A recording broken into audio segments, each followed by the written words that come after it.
수요 예배 나오신 모든 성도님들을 환영하고 축복합니다. 우리 앞뒤 좌우로 이렇게 축복하면서 인사하도록 하겠습니다. 풍성한 열매를 많이 맺으세요. 풍성한 열매를 많이 맺으세요. 아멘. 그리스도인의 삶에 가장 중요한 것이 있다라면 그것은 바로 열매일 것입니다. 만약 우리가 아무리 수고를 많이 했어도, 많은 헌신을 했어도 열매가 하나도 없다라면 그 인생은 뭔가 잘못되었다라는 겁니다. 그래서 예수님은 열매의 중요성을 말씀하시며 마태복음 7장 16절로 20절에 이렇게 말씀하십니다. 그들의 열매로 그들을 알지니 가시나무에서 포도를 또는 엉겅퀴에서 무화과를 따겠느냐. 이와 같이 좋은 나무마다 아름다운 열매를 맺고 못된 나무가 나쁜 열매를 맺나니 좋은 나무가 나쁜 열매를 맺을 수 없고 못된 나무가 아름다운 열매를 맺을 수 없느니라. 아름다운 열매를 맺지 아니하는 나무마다 지켜 불에 던져지느니라. 이러므로 그들의 열매로 그들을 알리라. 성경에서는 분명히 아름다운 열매가 있다. 그리고 나쁜 열매를 맺는다. 아름다운 열매를 맺지 아니하는 나무마다 지켜 불에 던져지느니라. 이러므로 그들의 열매로 그들을 알리라. 성경에서는 분명히 열매의 중요성을 강조합니다. 예수님은 어느 날 제자들과 함께 길을 거니시다가 한 무화과 나무를 보시고 저주하십니다. 그러자 그 무화과 나무가 뿌리부터 바짝 말라버렸다라는 거예요. 그 무화과 나무는 잎이 굉장히 청청하고 무성했지만 뭐가 없었습니까? 열매가 없었다라는 거예요. 가까이 가보니 열매가 하나도 맺히지 않았습니다. 보통 나무는 잎이 먼저 나고 나중에 열매를 맺습니다. 따라서 잎은 있어도 열매가 없는 경우가 종종 있었다라는 거예요. 그러나 무화과 나무는 그 특성상 반대입니다. 열매가 먼저 나고 잎은 나중에 난다라는 거예요.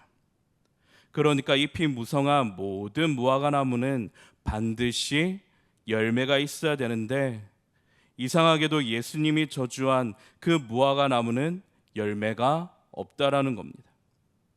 오늘 본문의 예수님은 이스라엘의 포도 농사 비유를 하시며 1절에 나는 참 포도나무요 라고 말씀합니다. 나는 참 포도나무요.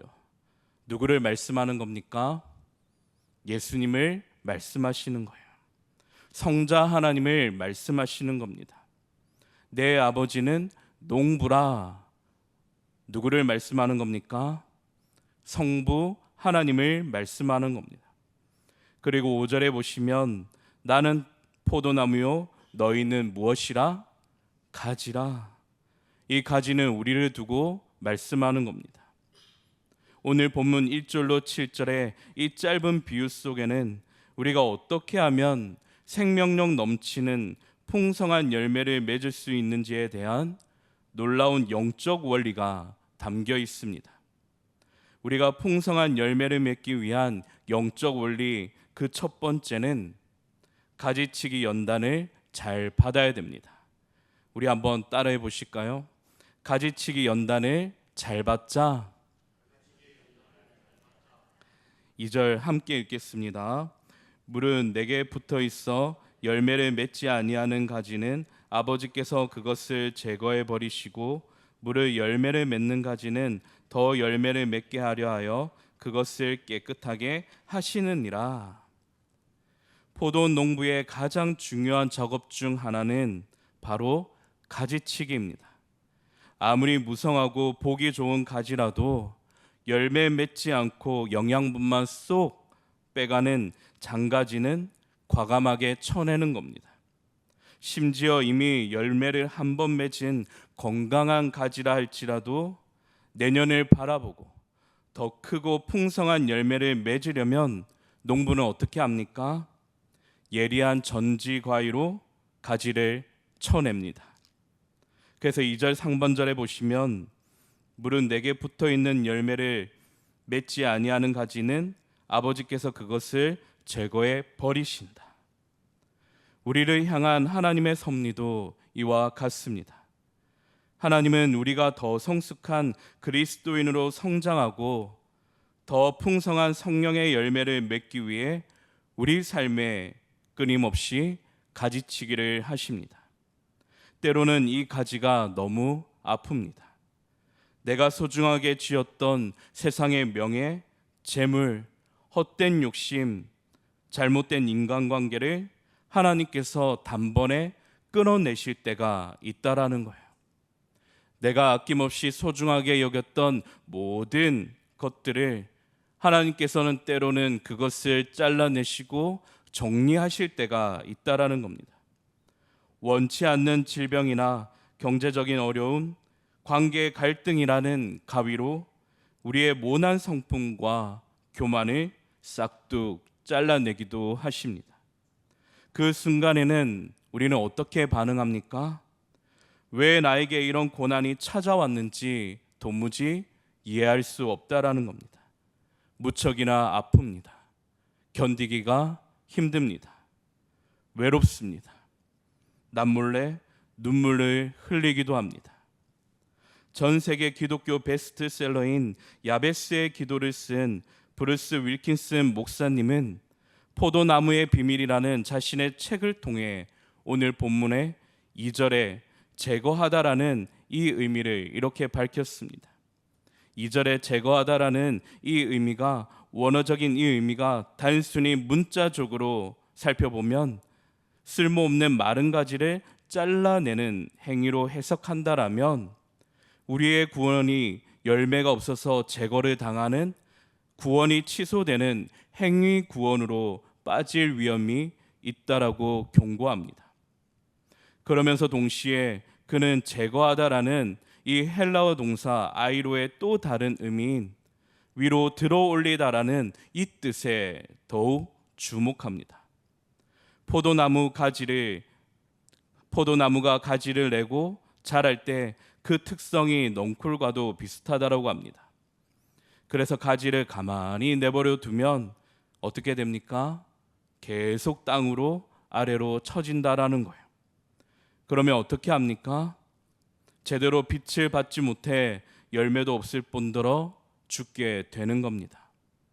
그래서 농부는 쇠 말뚝을 땅에 박아 줄을 쳐서 그 넝쿨 가지가 땅이 아닌 하늘을 향해 쭉쭉 뻗어가도록 위로 들어올리는 작업을 꼭 취한다라는 겁니다. 이것을 두고 농업에서는 전문적인 용어로 상향유인이라고 합니다. 가지가 땅을 향해 가는 것을 하늘을 향해 뻗어갈 수 있도록 단단히 묶는 작업. 어쨌든 농부는 포도나무가 열매를 많이 맺기 위해 장가지를 쳐내는 것도 중요하지만 가지를 묶어 위로 들어올리는 것이 상향유인이 더 중요함을 강조하고 있습니다.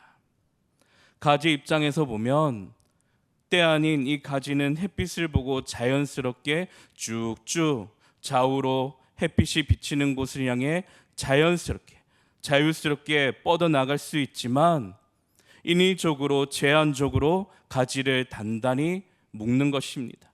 결박하는 것입니다. 가지 입장에서는 매우 힘들고 고통스러울지도 모르겠습니다. 마치 이런 과정들이 징계처럼 견디기 힘든 순간일 수도 있을 것입니다. 그래서 히브리서 12장 11절에 무릇 징계가 당시에는 즐거워 보이지 않고 슬퍼 보이나 후에 그로 말미암아 연단받은 자들은 의와 평강의 열매를 맺느니라. 베드로전서 1장 7절에도 너희 믿음의 확실함은 불로 연단하여도 없어질 금보다 더 귀하여 예수 그리스도께서 나타나실 때에 칭찬과 영광과 존귀를 얻게 할 것이니라. 사랑하는 성도 여러분, 흙바닥에 떨어져 뒹굴며 흙먼지가 되고 말아야 될 병들어버린 이 열매 맺지 못할 가지를 우리 농부 되시는 하나님께서 어떻게 하십니까? 가위로 단번에 싹둑 잘라내시는, 징계하시는 심판을 하나님께서 거두시고 어떻게 하십니까? 오히려 조심스럽게 이 연약하고 병든 가지를 상처 하나 받을까 봐 더욱 조심스럽게 하늘을 향해 들어올려 햇빛과 바람을 잘 받을 수 있도록, 풍성한 열매를 맺을 수 있도록, 다시 새 생명으로 살아갈 수 있도록 결박하신다라는 겁니다. 무엇으로 결박합니까? 십자가의 구속의 은혜로 단단히 결박하십니다. 성령 하나님께서 우리의 연약함을 친히 도우시고 우리의 삶 가운데 풍성한 열매를 맺을 수 있도록 단단히 묶으신다라는 겁니다. 열매 없는 성도를 향한 하나님의 계획은 결코 가혹한 심판이나 버림받음이 아닙니다. 먼지를 털어내게 하시고 다시 은혜의 빛을 보게 하시는 회복과 돌봄의 손길입니다. 다시 말해, 들어올리심의 연단이 왜 우리 인생 가운데 필요합니까?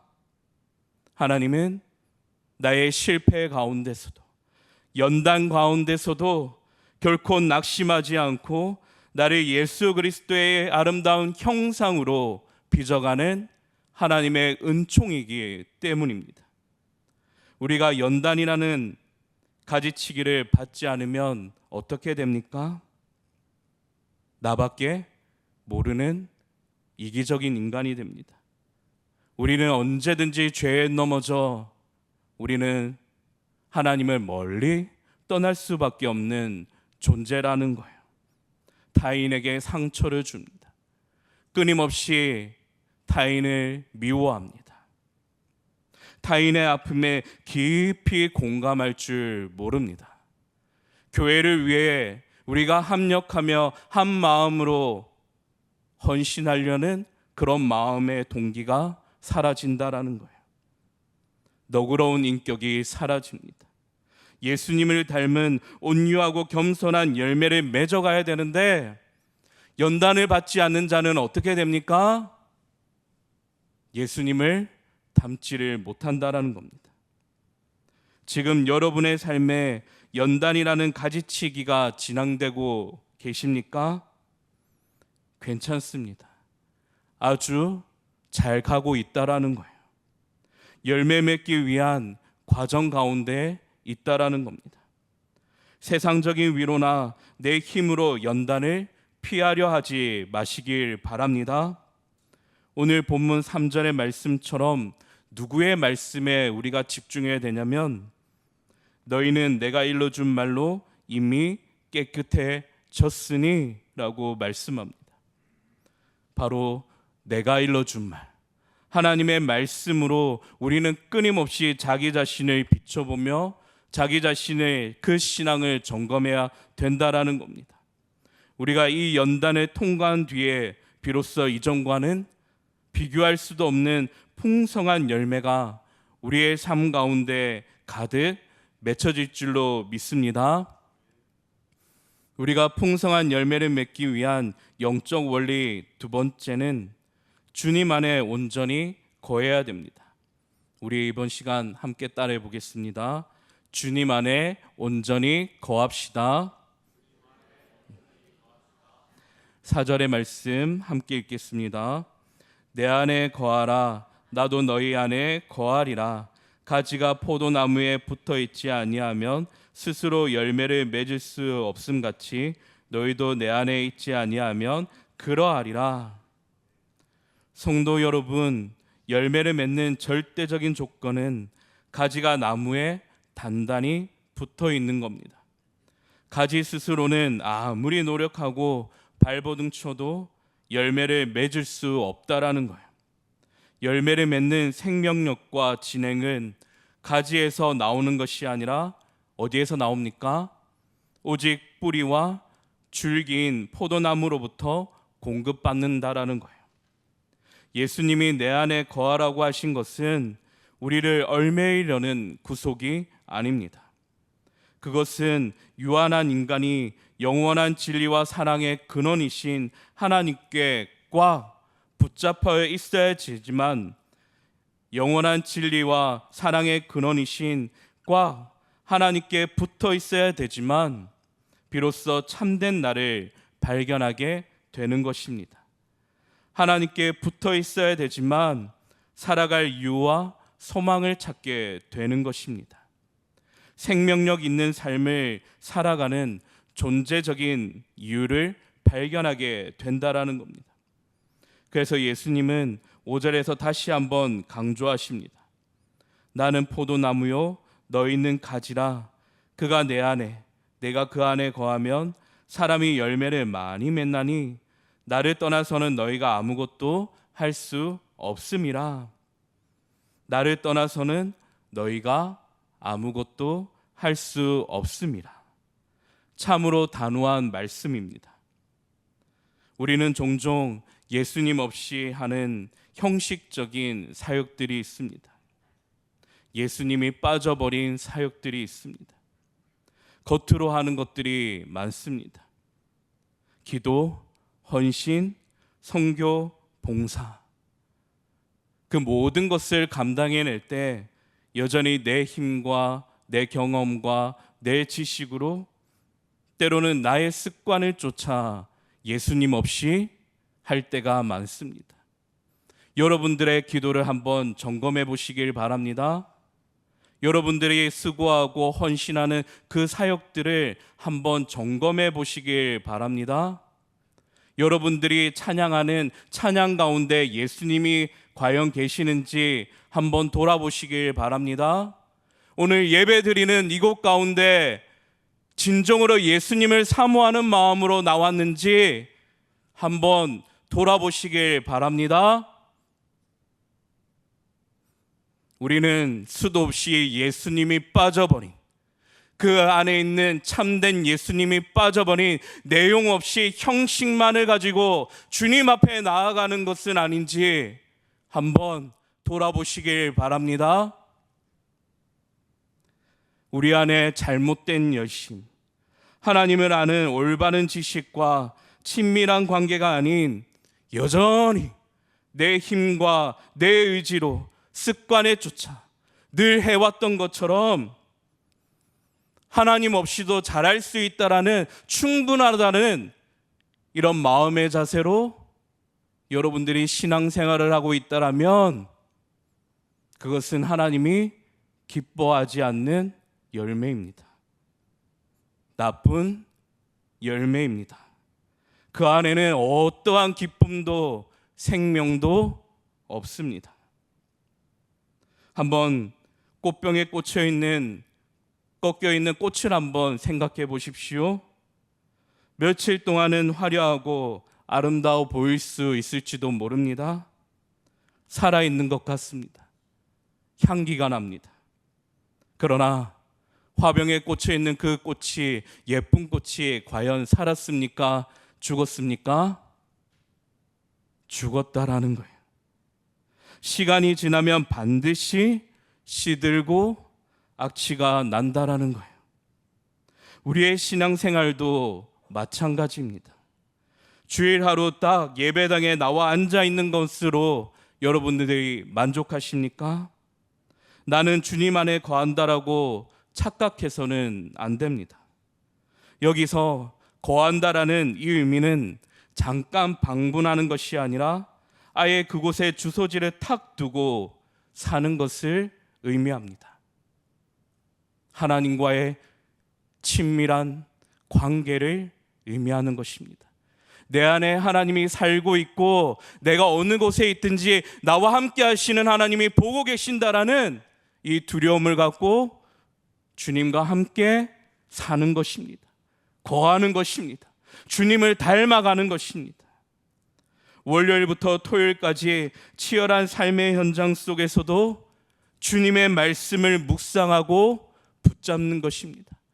이 말씀대로 살아내기 위해 전전긍긍하는 것입니다. 수시로 무시로 기도하며 주님께 하나님의 뜻이 과연 무엇인지를 묻습니다. 매 순간마다 나의 삶에 주님의 임재를 간절히 바라는 것입니다. 여러분이 가정에서도 예배당 안에서도 홀로 골목길을 걸을 때에도 주님이 지금 나와 함께하고 계심을 간절히 이곳에 나와 함께 해달라는 그 간절함이 있다라는 겁니다. 이것이 바로 주님 안에 거하는 삶입니다. 사랑하는 성도 여러분, 여러분은 내 지식, 내 경험, 내 노력으로 내 인생의 열매를 맺어보려는 모든 시도를 십자가 앞에 내려놓으시길 바랍니다. 오직 참 포도나무이신 예수 그리스도께 거하는 인생이 되시길 축복합니다. 생명의 진액이 자연스럽게 내 삶 가운데 흘러 들어오면 열매는 우리가 구태여 애쓰지 않아도 자연스럽게 맺혀지게 되는 겁니다. 우리 다 함께 7절의 말씀 큰 목소리로 함께 읽겠습니다. 너희가 내 안에 거하고 내 말이 너희 안에 거하면 무엇이든지 원하는 대로 구하라. 그리하면 이루리라. 우리가 주님 안에 거하고 주님의 말씀이 우리 삶을 다스릴 때 우리의 기도는 반드시 응답받는 줄로 믿습니다. 주님 안에 거하는 우리의 삶은 하나님이 기뻐하시는 열매로 풍성해질 것입니다. 이번 한 주간 세상의 헛된 가지에 여러분의 마음이 빼앗겨 살지 마시고 때론 하나님이 허락하신 고난의 전지가이가 내 삶을 다듬어 갈 때 비록 그것이 힘들고 견디기 어렵고 외롭고 슬프고 아프지만 그 연단의 과정이 하나님이 기뻐하시는 아름다운 열매를 맺기 위한 그 때라는 것을 믿으시고 감사함으로 그 연단의 과정을 통과하시는 우리 믿음의 대청의 성도님들 다 되시길 축복합니다.